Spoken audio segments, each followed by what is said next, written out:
हमारी एक बैठक अभी 4-5 तारीख को फिर दिल्ली में होनी है, जिसमें हम शीर्ष नेतृत्व से मिलेंगे, हमारे जनरल सेक्रेटरी है उनसे मिलेंगे और वो क्या इस पर डिसाइड करते हैं, then I will take my step.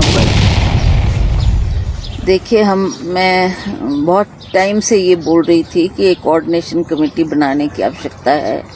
आपने सीनियर लोग उसमें अपने व्यूज़ देंगे, उन व्यूज़ को बड़ा ध्यानपूर्वक हमको सुनना है और इलेक्शन को देखते हुए उनकी क्या मानना है उन लोगों का और वो क्या कह रहे हैं उसको सुनने के लिए हमारे प्रभारी शुक्ला जी भी आए थे। उसमें मुख्यमंत्री, उप मुख्यमंत्री और ठाकुर रामलाल जी, ठाकुर कौल सिंह जी और धनीराम शांडिल जी भी उपस्थित थे। उसमें यही चर्चा हुई कि 24 का चुनाव अब आ चुका है, उसकी हमें किस तरीके से तैयारी करनी है और किस तरीके से ये बाई इलेक्शन भी फेस करना है, उस पर विस्तृत चर्चा हुई। सभी के सुझाव सुनेंगे और शुक्ला जी को उन्होंने जो जो परिस्थिति है उससे अवगत करवाया। यही विषय था कल चर्चा का।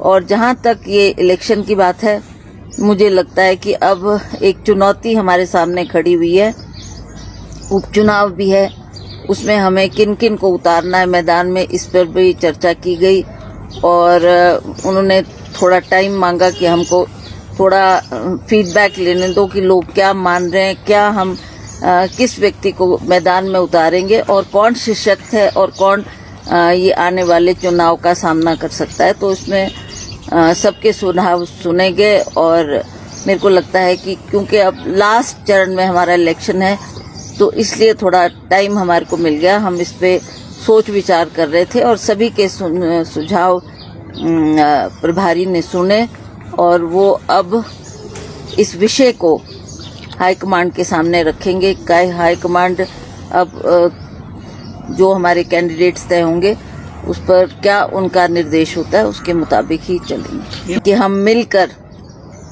दौरा करेंगे।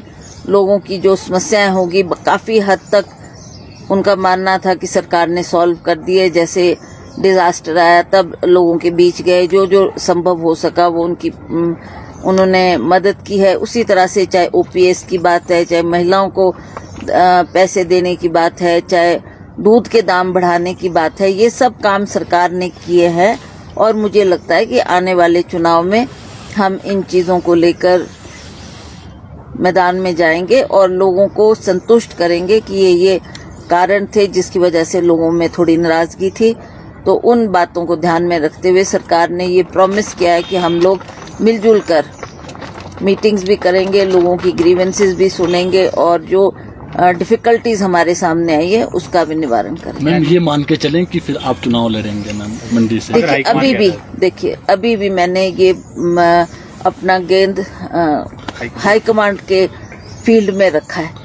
अब वो क्या तय करते हैं, क्या इस पर फैसला करते हैं, वो जल्द हमारे को अपना फैसला सुनाएंगे। हमारी एक बैठक अभी 4-5 तारीख को फिर दिल्ली में होनी है, जिसमें हम शीर्ष नेतृत्व से मिलेंगे, हमारे जनरल सेक्रेटरी है उनसे मिलेंगे और वो क्या इस पर डिसाइड करते हैं, then I will take my step. Mandi से बीजेपी ने कंगना को जो है चुनावी मैदान में उतारा है, तो क्या आप उसके सामने कितनी तैयार हैं और क्या लगता है कितनी सख्त कैंडिडेट है बीजेपी की तरफ से कंगना?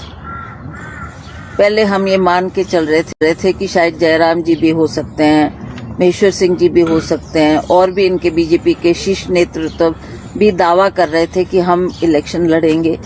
पर आखिरी मोमेंट में ये जो नाम आया, ये सभी को इसकी हैरानी भी हुई और कई लोगों को ये डाइजेस्ट भी नहीं हो रहा था कि जी हम इतने सालों से पार्टी का काम कर रहे हैं, आप ऊपर से किसी नेता को हमारे ऊपर थोप रहे हैं। तो अब जो भी उनकी पार्टी के हाईकमांड ने डिसाइड किया वो ठीक है, she is in the field, we welcome.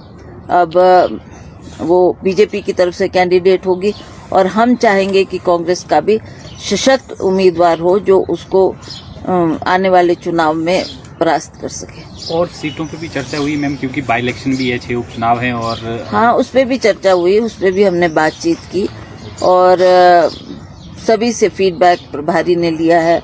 कुछ नामों की भी चर्चा हुई कि ये भी हो सकता है, क्योंकि बाई इलेक्शन में हमारे कुछ नए नाम आने हैं। वो उन्होंने कहा कि हम डिटेल्ड रिपोर्ट एक दफ़ा जानकारी हासिल कर ले, इस पे जल्दबाजी ना करें, थोड़ा टाइम दिया जाए और हम सोच विचार के उन कैंडिडेट्स को फील्ड में उतारेंगे जो कांग्रेस की तरफ से सबसे मजबूत कैंडिडेट है। मैम सूचना है कि कुछ बड़े नेता भाजपा के जो है वो कांग्रेस में शामिल हो सकते हैं और कल चंडीगढ़ में जो है वो चर्चाएं भी हुई है।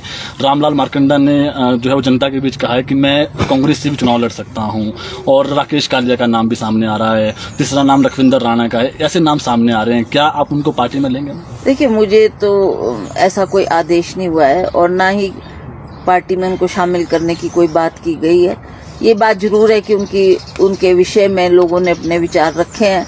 अब मैंने आपको कहा कि क्या हाईकमांड डिसाइड करती है और किसको वो आगे लाना चाहते हैं, that is for them to see. Ma'am, चुनाव से पहले कार्यकारी अध्यक्षों की नियुक्ति क्यों करनी पड़ी? नियुक्ति हुई है, वो भी एमएलएज में से ही है, पार्टी में से, संगठन में से नहीं हो पाई है। तो क्या लग रहा है क्यों मतलब पार्टी के लोगों को फिर भी तरजीह नहीं? चलो, है तो पार्टी के वर्कर ही है, ऐसी बात नहीं है, चाहे वो किसी भी पद पे बैठे हैं। ये जिम्मेवारी माननीय मुख्यमंत्री जी ने उनको दी है। तो मुझे लगता है कि पार्टी का जो ऑफिस है वो और सशक्त करने के लिए उन्होंने ये कदम उठाया।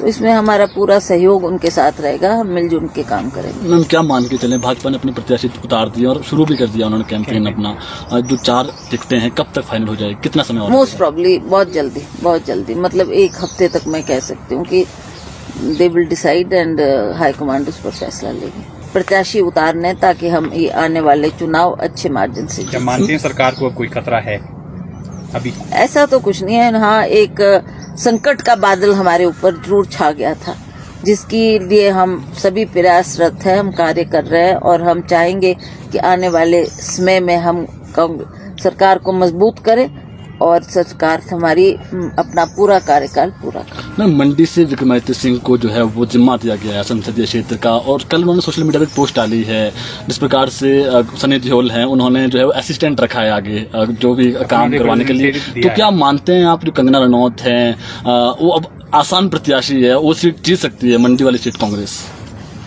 क्यों नहीं, हमने काम किया है, हमने फील्ड में रहे हैं, हमने अपनी सांसद नीति बांटी है।